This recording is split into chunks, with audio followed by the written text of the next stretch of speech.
Greetings, friends. Salutations mes amis.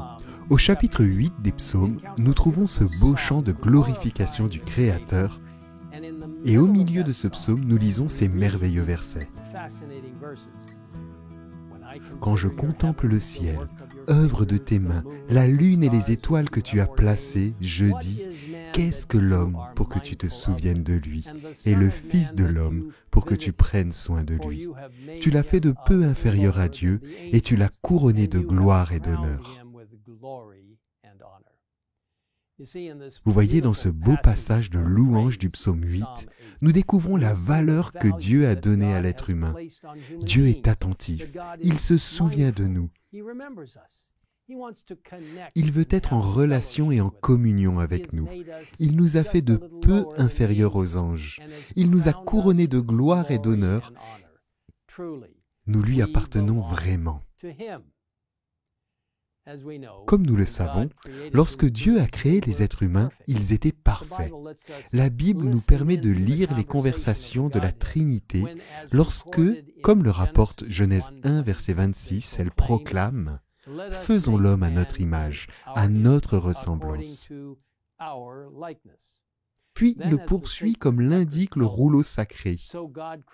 Dieu créa l'homme à son image. Il le créa à l'image de Dieu. Il créa l'homme et la femme. Contrairement au reste de la création qu'il a créée à travers la parole, les êtres humains étaient si spéciaux, si chers à Dieu, qu'il s'est penché sur eux et les a formés de ses propres mains. Ces mêmes mains qui seraient un jour clouées sur une croix afin de sauver ceux qu'il avait créés. Agenouillé sur le sol, le Créateur a façonné avec amour le premier homme à partir de la poussière de la terre. Au final, la sculpture était parfaite, à l'intérieur comme à l'extérieur.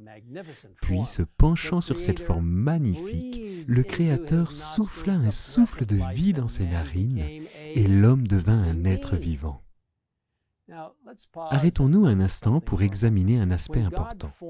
Lorsque Dieu a façonné les éléments de la terre pour en faire un corps, il souffla un souffle de vie dans les narines du corps sans vie d'Adam, et ce n'est qu'alors que l'homme est devenu un être vivant.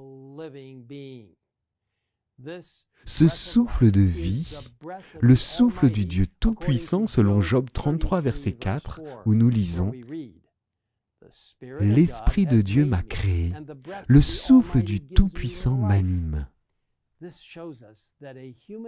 Cela nous montre que l'être humain est composé d'un corps et du souffle de vie de Dieu.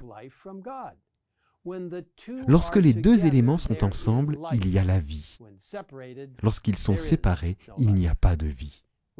Conscient du besoin de compagnie de l'homme, Dieu a déclaré, comme nous le lisons dans Genèse 2, verset 18, « Il n'est pas bon que l'homme soit seul.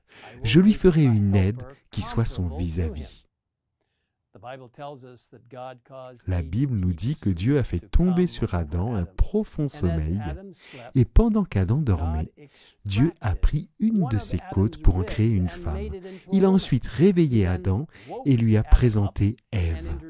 Imaginez quelle réunion cela a dû être.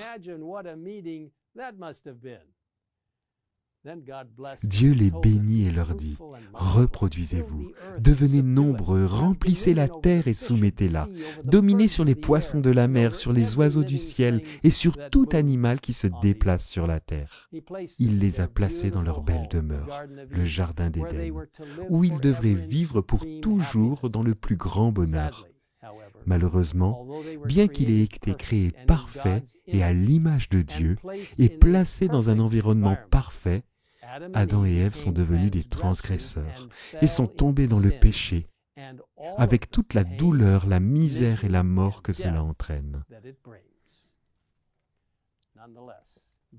Cependant, Dieu, dans son infinie sagesse, avait un plan pour sauver la race humaine de la ruine éternelle. Et après la chute, il a partagé cet espoir avec Adam et Ève.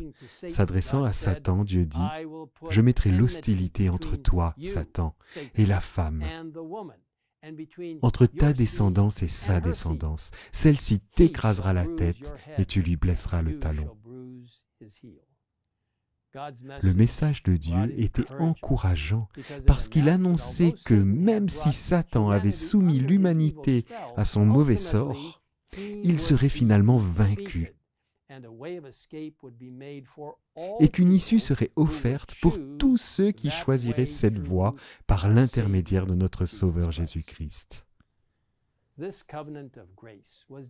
Cette alliance de la grâce a été élaborée avant même la chute.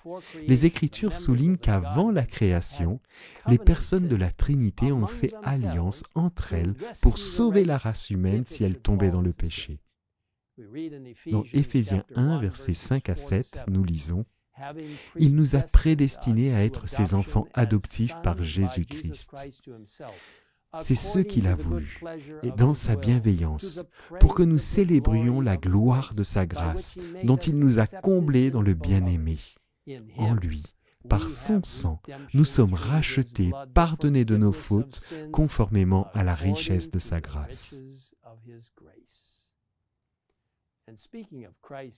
Et en parlant du sacrifice expiatoire de Jésus, l'apôtre Pierre a écrit « prédestiné avant la création du monde ».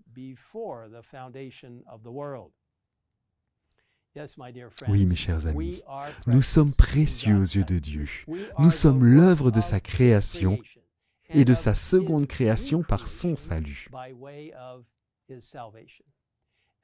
Comme l'affirme la croyance fondamentale numéro 7 des Adventistes du 7e jour, l'homme et la femme furent créés à l'image de Dieu et dotés d'une individualité, du pouvoir et de la liberté de penser et d'agir.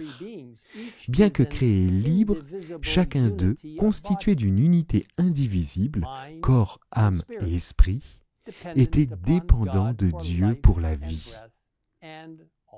dans tous les aspects de l'existence. Quand nos premiers parents désobéirent à Dieu, ils refusèrent de dépendre de Dieu et furent déchus dans leur position élevée qu'ils occupaient auprès de Dieu. L'image divine fut altérée en eux et ils devinrent mortels. Leurs descendants participent à cette nature déchue et en supportent les conséquences. Ils naissent avec des faiblesses et des tendances au mal. Mais Dieu, en Christ, a réconcilié le monde avec lui-même. Et par son esprit, il rétablit chez les mortels repentants l'image de celui qui les a faits. Créés pour la gloire de Dieu, ils sont appelés à l'aimer, à s'aimer les uns les autres et à prendre soin de leur environnement. Vous pouvez en savoir plus sur cette belle croyance fondamentale en visitant le site en bas de l'écran. Mes amis, l'amour de Dieu pour nous est réel.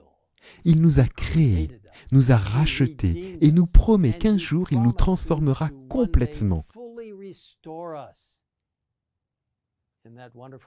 Dans le merveilleux livre Le meilleur chemin, nous lisons cette incroyable pensée. Par la transgression, les fils d'Adam sont devenus sujets de Satan. Par la foi au sacrifice expiatoire du Christ, ils peuvent devenir les fils de Dieu. En revêtant la nature humaine, Jésus-Christ élève l'humanité. Il place l'homme déchu dans une condition où il peut devenir réellement digne du nom d'enfant de Dieu.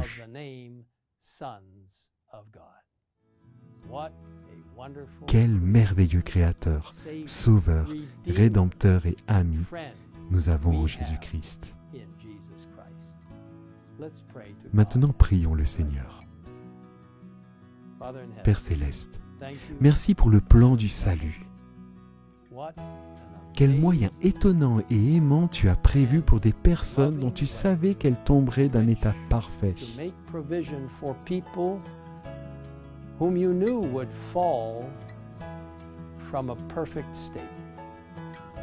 Merci d'avoir envoyé Jésus. Merci de nous permettre de participer et d'être bénéficiaires de sa grâce et de cet amour incroyable de la part de notre Sauveur Jésus-Christ.